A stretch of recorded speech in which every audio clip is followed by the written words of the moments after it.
good enough. So welcome. This is a video if you've just done the quiz and you found that your number one saboteur is the fixer. And this is my dear friend Owen Williams. You can find out more about him below. There's a link. And Owen, when I told you about the 5 saboteurs, you sort of went, "Oh yeah, I know the fixer." FIXER, yeah. Yeah. As a guy, I love fixing things. Me too. And when I fix things, they're not always appreciated by other people. Or when I attempt to fix things, which is probably more accurate than really fixing things. But if I'm in my workshop, I love doing things, constructing, pulling things apart, putting things together. That's very much of the masculine essence, which I think is great about who we are as guys. Yeah, and we're both in the helping profession, so we're used to learning the art of influencing people too, and putting things together. Often people come to us and they feel broken, or they think they're broken, and they may, in their language, they'll say, "Oh, I feel so broke." And we're called upon to put things back together. And there's a beauty in that. There's a wonderful element in that, but there's also a shadow. Yeah. So before we get too much further into this, we're going to tell you much more about the fixer. I want you to go below and download my number one saboteur primer and use that to follow along with the video, right? So we're getting into it now. So what's the good side of the fixer? I mean, you've sort of touched on that a little bit. In terms of relationships, is there a good side to having a fixer in a relationship, an intimate relationship? Only when it's in the garage. Yeah? Yeah. Not anywhere else. Because, essentially we're not broken. Yeah. We don't need to be fixed, Yeah. even though our language might portray that. Yeah. And nobody likes, the essence of trying to fix someone is changing them, having them be someone other than who they are. And if we can just embrace them as they are, but then of course we'd have to embrace ourselves for who we are. Yeah, for me, I find when I'm in the fixer, I have that sort of the myth for me at that moment is my partner's really suffering. She's told me about this problem hundreds of times. I know how to help her with that. Why won't she let me do that? And I had this belief that if only our partners were more open and were receptive to our help, they wouldn't have to suffer so much. And yet the interesting thing in her relaying the story over and over again is how she finds her way out of it. Which is the value of the work we do when we're listening to a client or working with people or a family. It's in the telling of the story that we can find our own solutions. Yeah. But to fix someone, or for someone who to portray that element, is a real sort of victim position, a dominant position. You were saying earlier you feel like a hero, right? Yeah, it's like if I can fix something, it's like I feel I'm good, good to go. But it doesn't translate in relationship. Yeah. And we all know, the common jokes about how when a couple get married, that's things are going to change, and it's a joke, but there's also some truth behind that, because there is pressure. It's like, I love you, marry me, no change. And we joke about it, but it's also very painful, because at the end of the day, we all want to be accepted exactly as we are. And I guess the paradox of change, we know this through our work, is that when we accept people as they are, they tend to change faster on their own. Absolutely. Than when we're trying to meddle.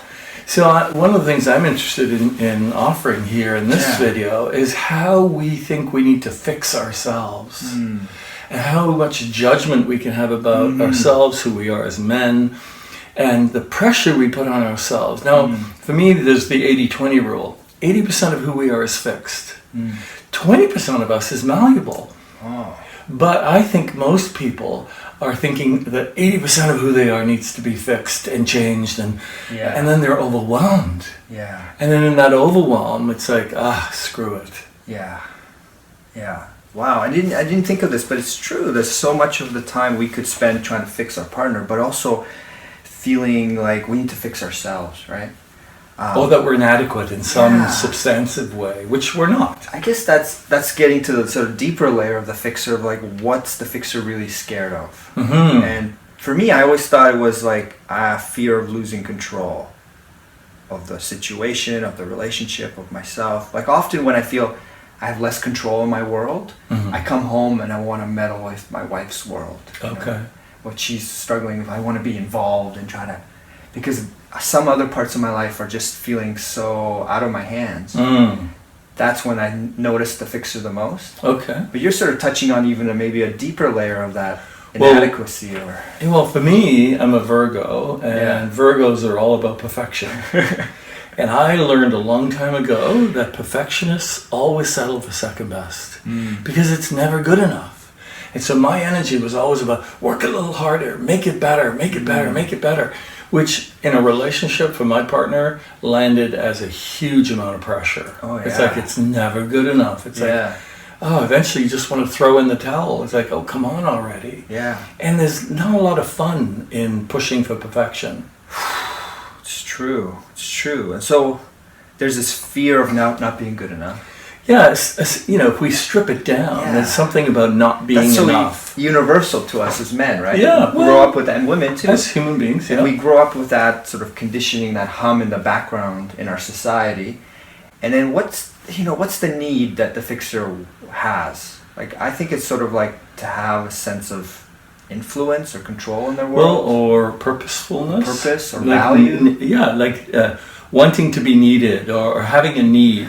If I don't have this job, what value do I have? It's true. I guess a lot of men, when they're out of work, they get supremely depressed because they're not doing something with purpose. I'm semi-retired, and in the process of moving into this stage in my life, I'm in the final third, I've had to ask myself, am I my work? Who am I without my work in the way I used to work? And it's a really good rigor for me to be in to understand where's my value if it's not through work. And it isn't through work, but I've been conditioned. Or solving problems or fixing stuff. Right. Yeah. Right. Yeah. Wow. Okay. And so let's look at the sort of the hope. I mean, if we're only stuck in the fixer, there's a consequence to the relationship, right? It'll usually end. Yeah. I know my wife is also like, stop trying to tell me what to do. I want to figure this out myself. Or allow me to be me. Yeah, just accept me, right? And there's a lot of pain and judgment and leave me alone, let me be. And when we evolve the fixer, because we don't have to stay at that level. Right. When we evolve the fixer, what does that look like to you? Well, for me, it's about coming home to me and moving from perfection to excellence, like being committed to being the best that I can be in any given moment, and really working on me. So if there's something in my partner that I can't stand, I now look at, what's that about for me? Yeah. Why can't I be with this part? Yeah. And what does it say about that's the challenge and like for me, I think about it from Aikido. That's the training, right? To go, it's not about them. Right. It's like something's going on for me. What do I need to look at yeah, how can I be with the thing that's difficult for me to be with? And what is it about that? Because typically, in my partner, what I can't accept is the things I can't accept in myself. And so when I have a need for it to be a particular way, then, so what's that about for me? What kind of pressure do I put on myself? And how about surrendering that and just being here now? Yeah. And now, it's a great concept, but I just want to say, it's not easy. Not easy. And it's okay that it's not easy, but this is our rigor as men to come to terms with, who am I? Like, how do I want to be in the world? What kind of influence do I want to have? Yeah. If I'm always pushing my partner to be different, is that really what I want? And I think of that, again, in Aikido terms, but as a everyday world terms, is like coming into my power. I'm here, I'm present, I'm not trying to fix anyone else. I'm just aware of myself, ready for anything, responsive. And I notice when I'm in that state and I'm leading people, I'm the most powerful. Absolutely. When I'm being attacked on the Aikido mat and I'm present and just here and not focused on controlling my partner, I'm the most effective in throwing them or or sidestepping what's coming your way. And I guess that's the ultimate challenge in intimate relationship. We're so close, we're getting triggered, and to just be able to just be there, powerful in ourselves, and maybe Maybe that even influences our partner too. Well, when you say powerful, I think of power with. So you're with something that's hard to be with, your partner being a particular way, as opposed to power over, which is this dominance that we can have as men, thinking, and that's kind of like the fixer, well, I'm above all of this, so I figured this out, so let me help you, right? Right, yeah. And so to really, in relationship, have power with, to join. And even though it's not perfect, it is the way it is. So how do you hang out in that and see that as a rich experience? That's awesome. I love that. There's a vitality to it, and there's an excitement to that. And I know I can be in that. I've already found that, but it's easy to lose that sense, right? Yeah.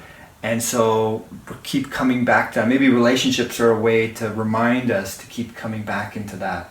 And they give us constant feedback when we're out of that space of power with.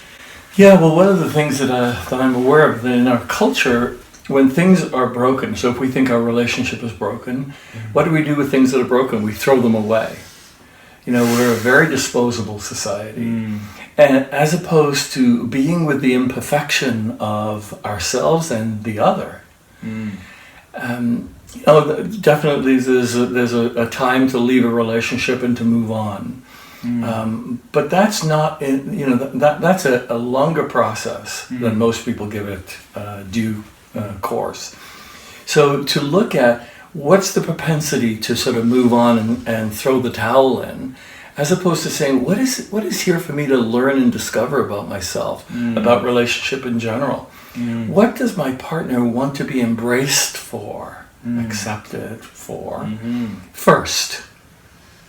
Wow, that's powerful. So you're sort of getting into how do we get there, right? And I want to go in deeper into that in the next few videos. So you have to stick around. It might be ready now, or you might tell you it's ready in a few days. But that's exciting to me that for us to become more powerful, not just at work and with as leaders, but in our most intimate relationships, to start to look at each of those times when we're not feeling powerful and we start meddling and trying to fix things, to start to see that as an opportunity for growth and for evolution and for us to discover ourselves again, right? Yeah, absolutely. It's awesome. Thanks for sharing all of that. Oh, my pleasure. Thank you, David. Welcome. Yeah.